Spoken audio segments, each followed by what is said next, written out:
Pero bueno, voy en tantas... Lo hicieron muy alto eso. Y ya estoy más viejito ya.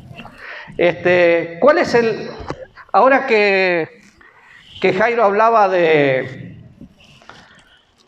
el Espíritu Santo, ¿cuál es el problema que más enfrentamos nosotros? Que no conocemos al Espíritu Santo y que le tenemos miedo. Si fuéramos pentecostales, lo vemos por todos lados. Pero si somos bautistas no podemos hablar. ¿Por qué? Y porque no va a ser que tenga una experiencia. Bueno, la vida cristiana es una vida de experiencia. Si usted no experimenta a Dios, no hay otra manera. Y definitivamente, si en este momento haríamos un experimento, ¿sí? Y yo diría, por favor, vamos a hacer silencio y ¿quién quiere orar? ¿Qué pasaría? Se armaría silencio. Como cuando recién el pastor dijo, vamos a tener un tiempo de gratitud. ¿Por qué se armaría silencio? Bueno, vamos a ver las diferentes excusas. Y si tiene alguna me la comparte. La primera, yo no sé orar. ¿Verdad que sí? La segunda, no vine preparado. ¿Cuál otra puede ser? ¿Me da vergüenza? Me da vergüenza. Él ora mejor que yo. Ahora, nada de eso tiene asidero bíblico. ¿Por qué? Porque cuando vamos a la Biblia vemos una persona como el apóstol Pablo. ¿Qué estaba haciendo? El apóstol Pablo venía, se encuentra cara a cara con el Señor, tuvo una experiencia transformadora. ¿Y qué pasó después? ¿Cómo lo encuentra Ananías a Pablo? Orando. ¿Quién le enseñó? Nadie. ¿Y por qué nadie le enseñó? Porque no hace falta que te enseñen a orar. Un bebé, ¿quién le enseña a... No, está bien. ¿Quién le enseña a molestar? Gracias. Cuando dice, se ensucia y empiezan los gritos. ¿Quién le enseñó eso? Nadie. ¿Quién le enseña a un bebé a comer? Nadie. Bueno, si realmente usted nació de nuevo, hay unas marcas distintivas que usted va a tener. Porque usted puede ser muy bueno, puede ser religioso, venir todos los domingos, pero estar perdido. Ahora, un nacido de nuevo ora en forma natural, se congrega en forma natural, lee la Biblia en forma natural, ama en forma natural. ¿Por qué digo en forma natural? Porque vive de acuerdo a la naturaleza de Dios. Entonces, qué triste es que empecemos a pensar, no, pero es que yo no sé orar. Claro que usted sabe orar. Simplemente, orar es, ¿qué es orar? ¿Orar con Dios? ¿Todos están de acuerdo con...? Ahora, no me tiren con nada si yo no estoy de acuerdo. ¿Todos están de acuerdo con que orar es hablar con Dios? Sí. No, dije sí todos. Y dijo, sí, soy multitud. ¿Todos están de acuerdo con él? ¡Wow! Podría ser político vos. Bueno, yo no estoy de acuerdo con vos. Porque si orar es hablar con Dios, entonces es un monólogo. ¿O no? Yo hablo, pero ¿cuándo escucho? El Salmo 5, versículo 3 dice, oh Jehová, de mañana oirás mi voz, de mañana me presentaré y esperaré. Leo la Biblia, oro, Dios me habla, yo le hablo. Él me habla por la palabra, me habla por la creación, me habla por la conciencia, pero tengo la palabra de Dios y Dios me está hablando. Y es una comunicación. Cuando pensamos en orar, orar es comunicarnos con Dios y la comunicación es de dos vías. Cuando pienso en esa puerta que está allá atrás, la puerta puedo entrar o salir. Bueno, yo puedo llegar directamente al trono de la gracia y alcanzar su oportuno socorro. ¿Por qué? Porque Cristo lo hizo por mí. Lo que pasa es que nos llenamos tanto de religión que tenemos términos como este, y yo sé que el pastor después nunca más me deja venir. Vamos a ir a la presencia de Dios. Perdón, ¿dónde vivís? Porque si no vivís en la presencia de Dios, no sos cristiano. Así que no podés ir a donde ya estás. No podés entrar a un cuarto vacío, a un cuarto cuando ya estás dentro. Pero claro, es que la Biblia dice, sí, pero estudiala en su contexto. Es que, Señor, te pedimos y ponemos, voy a hacer una oración típica. Padre, llegamos a las amalgamas de tu presencia, mirando el cielo y disfrutando el trono de tu gracia queremos entrar para poder ser redimidos por la sangre del Cordero. ¿Alguno de ustedes entendió algo? Pero suena bonito. Orar no es hablar difícil, orar es comunicarse con Dios. Y hay un libro muy interesante que dice, la iglesia está buscando mejores métodos, pero Dios está buscando ¿qué? Hombres buenos busca Dios, y no me refiero a la bondad. La Biblia dice que hallará hombres fieles el Señor, dignos de confianza. Ahora, lo que la iglesia necesita hoy no es una mejor maquinaria, no son mejores organizaciones o nuevos métodos para atraer a los hombres. Necesita hombres que puedan ser usados, necesita de hombres que Dios pueda usar porque son hombres de oración, hombres o mujeres. Ahora, yo hoy entiendo perfectamente que orar es conversar con Dios. Y puedo llorar cuando estoy orando. Y no llorar porque pequé, sino porque siento la presencia de Dios. Porque la iglesia está buscando mejores métodos, pero Dios está buscando hombres fieles, hombres que tengan un corazón donde Dios pueda confiar. Y cuando pensamos en todo esto, hablar a los hombres en cuanto a Dios es bueno. Pero hablar a Dios a favor de los hombres es mejor. Ahora déjeme que le pregunte algo. Si todos oraran por el que usted tiene al lado, como usted ora, ¿cómo cambiaría la vida espiritual de la iglesia? Porque hablar a los hombres en cuanto a Dios es bueno, pero hablar a Dios a favor de los hombres es mejor. Yo tengo memoria visual, entonces yo sé dónde se sienta cada uno, y como la gente nunca se cambia de lugar, entonces yo puedo ir orando y acordándome, pero quiero ver a Dios trabajar. ¿Qué es más fácil, esperar o hacer? A mí me es fácil. Yo, por mi carácter, no puedo esperar. Yo quiero todo para ayer, y creo que ayer era tarde. ¿Por qué? Porque nunca pude disfrutar, estar quieto y conocer que Él es Dios, hasta que me tuve que internar. Y no pude hacer más nada. Cuando no podía hacer absolutamente nada por mí mismo, me di cuenta que en mi debilidad se fortalece Dios. Ahora, Dios es el que nos pide orar. Y hay un versículo que puede buscar o leerlo, que es Santiago capítulo 5, versículo 16, que es un desafío. ¿Por qué? Porque me habla de confesar. ¿Qué es confesar? Bueno, si quiere, la etimología de la palabra viene de dos palabras, y es ponerse de acuerdo con Dios y sentir lo mismo. ¿Qué siente Dios ante una mentira? Ahora imagínese a Dios mintiendo. Pero es que Dios vive en mi vida. Desde que entendí la omnisciencia de Dios, cada vez que peco, me doy cuenta que no tengo escapatoria. Como dice el salmista, ¿a dónde huiré de tu espíritu? ¿A dónde huiré de tu presencia? Él está en mi vida.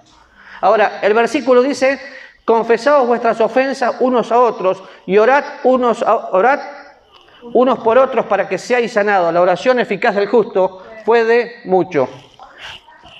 Vamos a aclarar de entrada que este versículo no tiene nada que ver con sanidad, porque la palabra en original me está hablando de salud espiritual, rotura de comunión. Pero dice, es interesante, confesaos vuestras ofensas unos a otros y orad unos por otros. Por ejemplo, si yo tengo un problema con mi esposa y soy el pastor de la iglesia, ¿puedo pararme aquí a enseñar? ¿Puedo pararme a orar para que todos vean porque soy el pastor? Sí puedo, pero no debo. Sería un hipócrita. Pero es que todos lo hacen.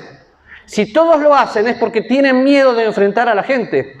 Pero dice, confesaos vuestras ofensas unos a otros. Entonces, cuando pensamos en la confesión, es ponerme de acuerdo con Dios y pensar lo mismo.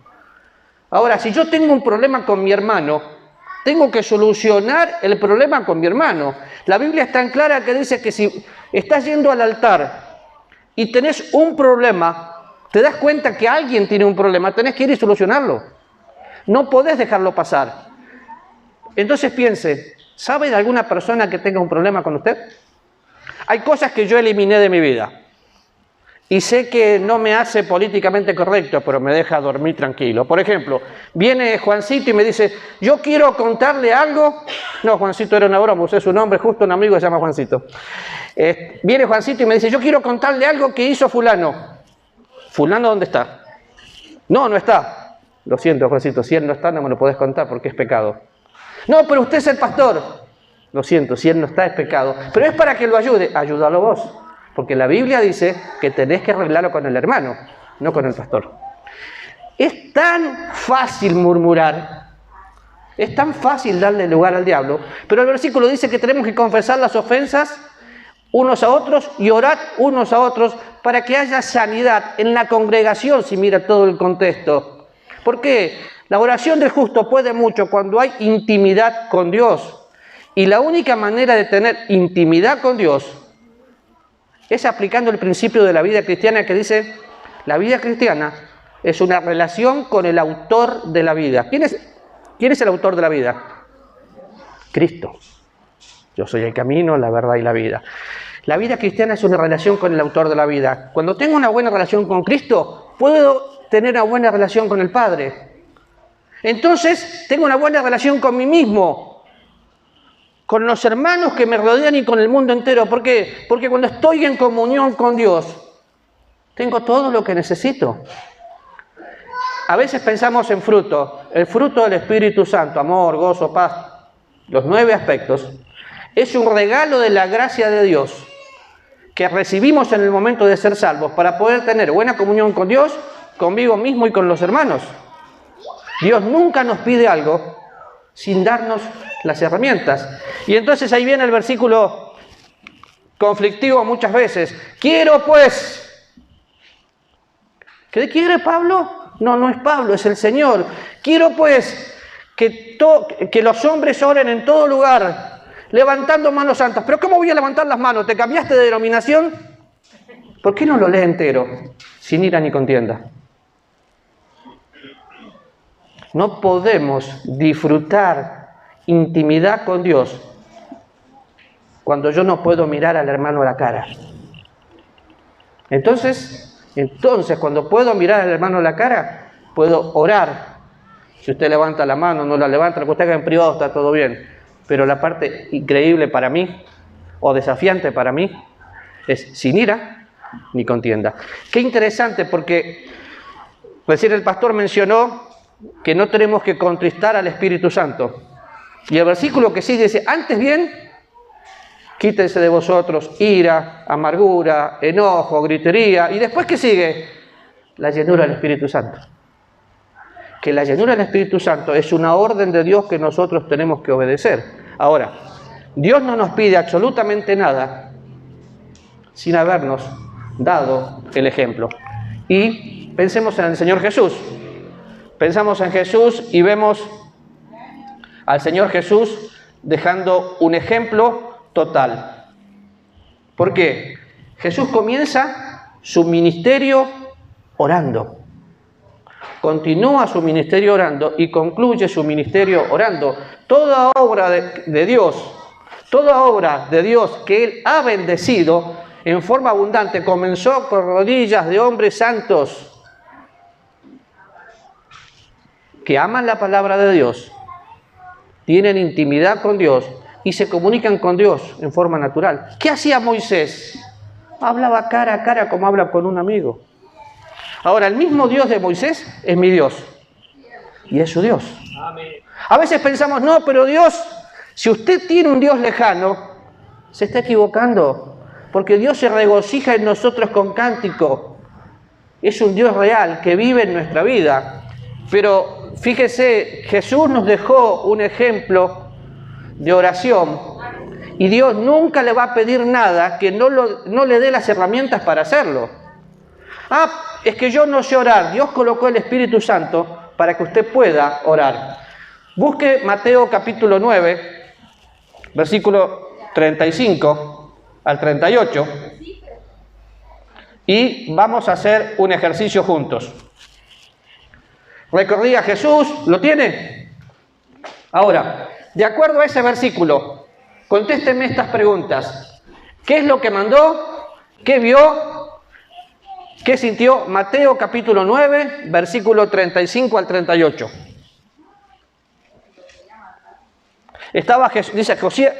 Recorría Jesús todas las ciudades y aldeas, enseñando en la sinagoga, predicando el Evangelio. Pero vamos a hacerle preguntas a la Biblia. La única manera que yo puedo conocer a alguien es... ¿Cómo es su nombre? Ani. ¿Es de Naranjo? Sí. ¿Casado o soltera? Perfecto, ya sé que es casada, sé que es de Naranjo y sé que se llama Ani. ¿Cómo sé? Porque le pregunté. A la Biblia le voy a hacer lo mismo. La primera, y no está en orden. ¿Qué mandó Jesús? Predicar. ¿Qué vio? Vio las multitudes. ¿Y qué sintió? Compasión. ¿Y qué hizo?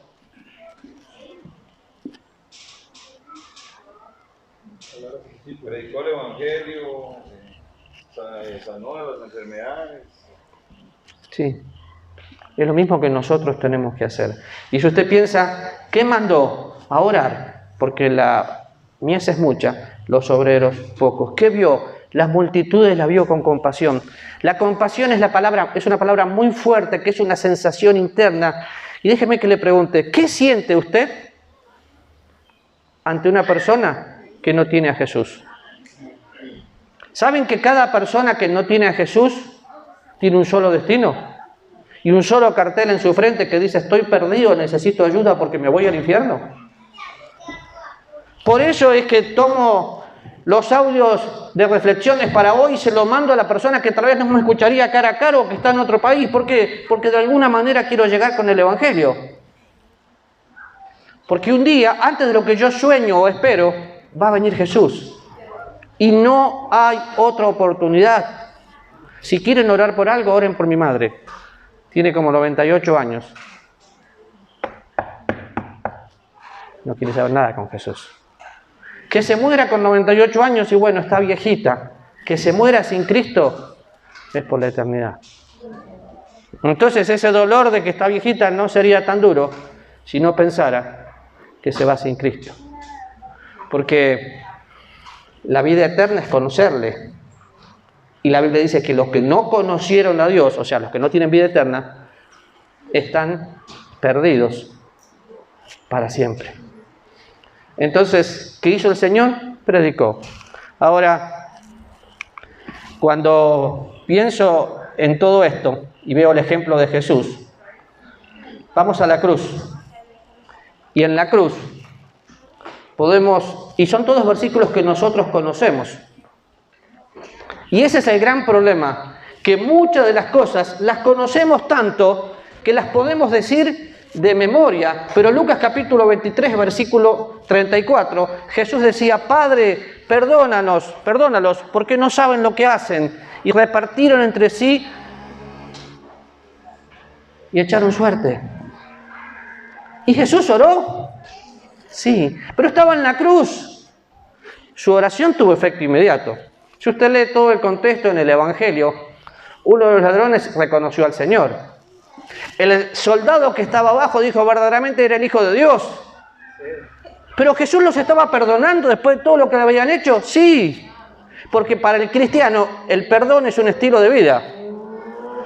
Pero, Padre, perdónalos porque no saben lo que hacen. Y estaban repartiendo sus vestiduras, profecía cumplida. Pero Jesús oró. Ahora, Mateo capítulo 27, cerca de la hora novena, Jesús clamó a gran voz diciendo, Elí, Elí, lama sabactani. Esto es, Dios mío, ¿por qué me has desamparado? ¿Puede visualizar la cruz conmigo? Porque creo que uno de los problemas que la iglesia tiene hoy es que dejó de mirar la cruz.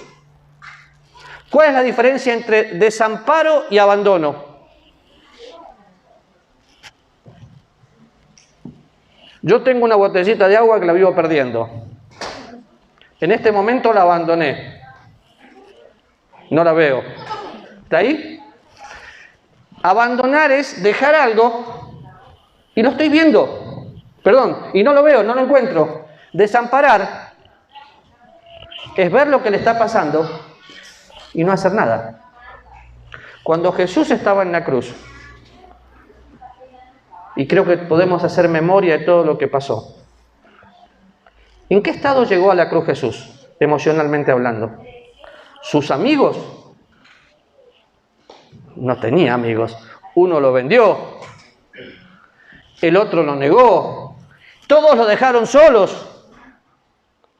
Empezamos el Getsemaní y sudó gotas de sangre diciendo: Padre, si puedes, pasa de mí esta copa, pero que sea tu voluntad.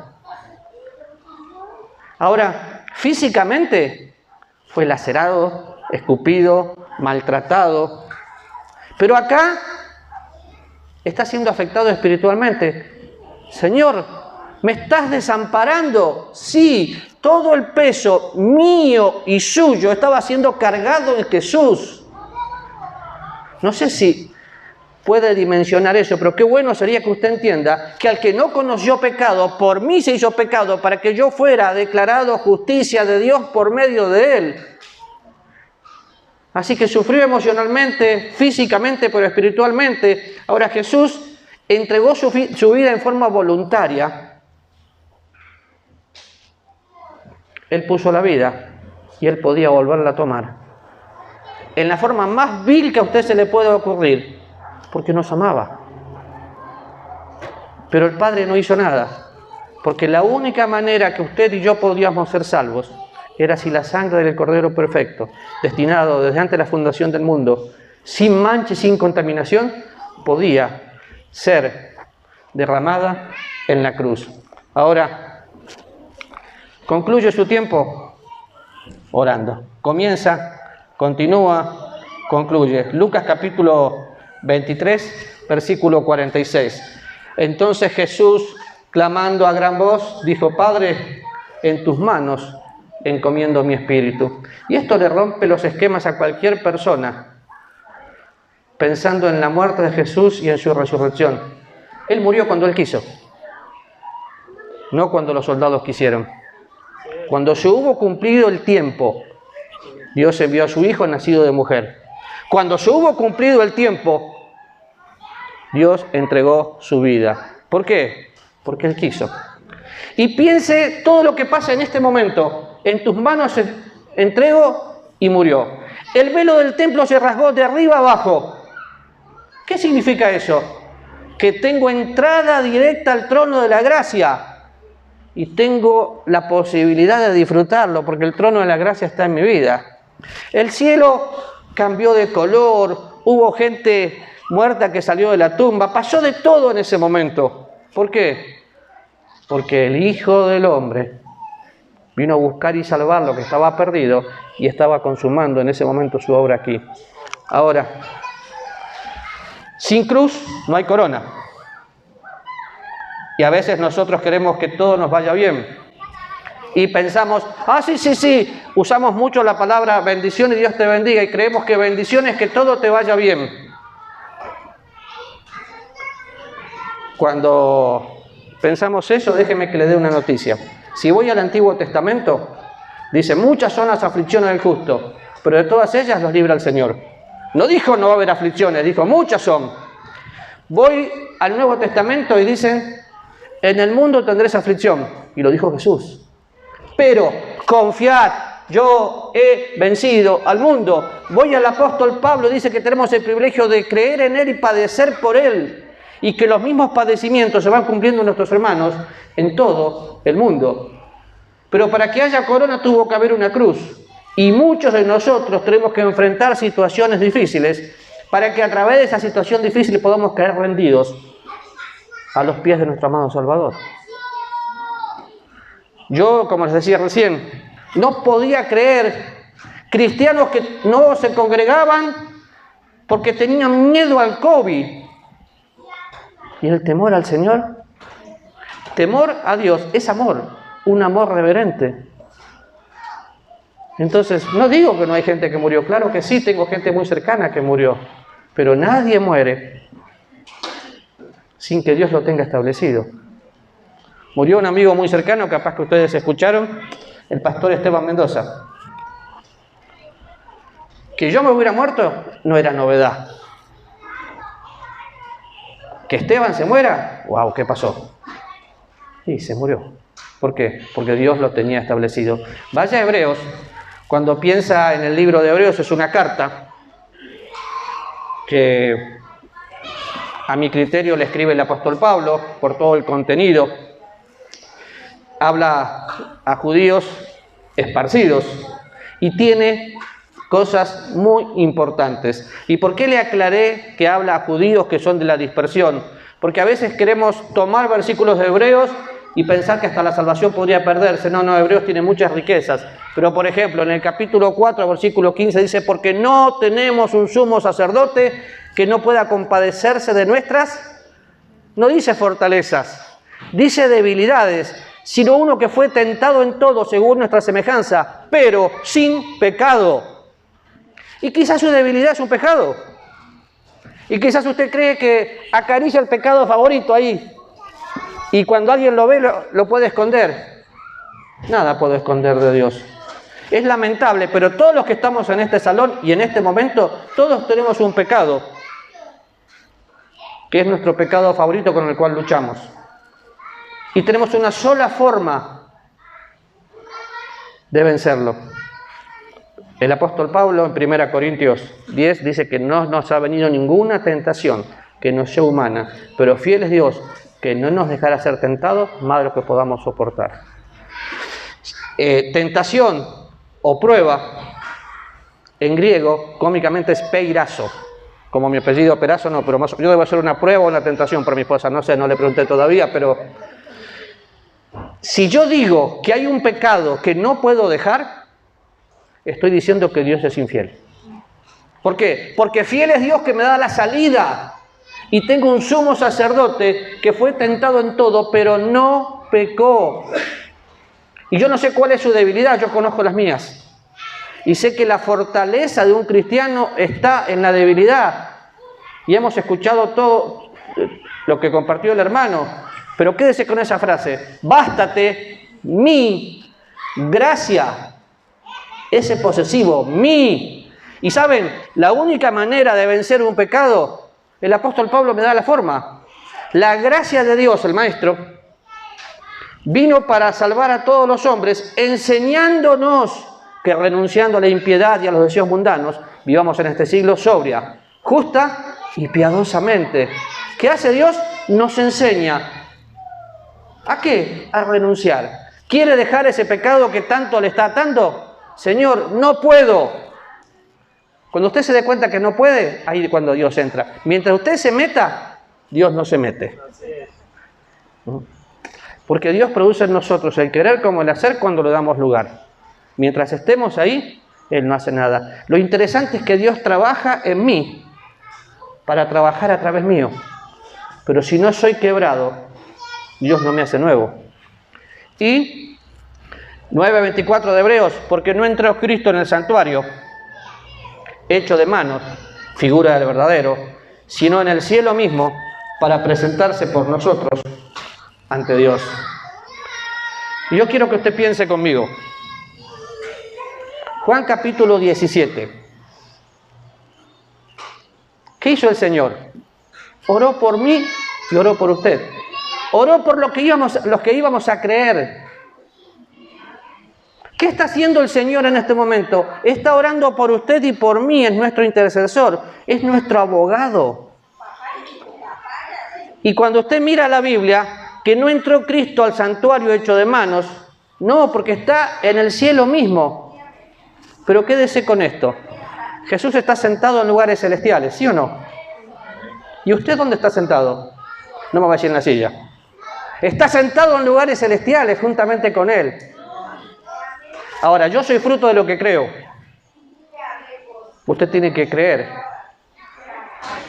que lo que Dios dice es verdad. Y si se fija, fíjese Efesios capítulo 2.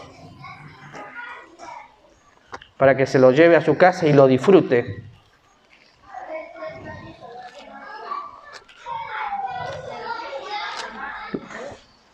Efesios capítulo 2 dice: y juntamente con Él nos resucitó y asimismo nos hizo sentar en lugares celestiales. La palabra juntamente, inmanencia en español, unión inseparable, que la vemos en diferentes lugares de la Biblia, dice que todo lo que Él es, yo soy. Con Él morí, con Él fui sepultado, con Él resucité. Pero si usted mira el contexto anterior en el capítulo 1, versículo 20, la cual operó en Cristo, resucitándole de los muertos y sentándole a su diestra en lugares celestiales. Él resucitó, Él está vivo. Yo voy a resucitar y tengo una nueva vida. ¿Y usted? Yo creo que Dios nos dejó un ejemplo. El ejemplo de la oración. Como para comunicarnos con Él de la manera que empecé. Oh Dios, de mañana oirás mi voz. Me presentaré delante de ti y esperaré. Si usted se levanta, lo primero que quiere hacer son necesidades fisiológicas, quiere comer, quiere ir al baño, quiere bañarse. Pero como usted es portador de la naturaleza divina, usted tiene que tener el deseo y la meta de conocerle. Y la única manera es leyendo y orando, a fin de conocerle y experimentar el poder de su resurrección. ¿Vamos a orar? Señor, conoces a cada uno de los que estamos aquí en este momento. Y yo te ruego en el nombre de Jesús que mires nuestras necesidades,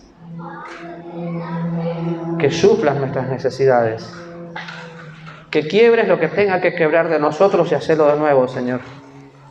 Gracias porque tu gracia nos enseña, tu gracia nos sostiene y queremos aprender a conocerle más. Te amamos, Dios, en el nombre de Jesús. Amén. Muchas gracias.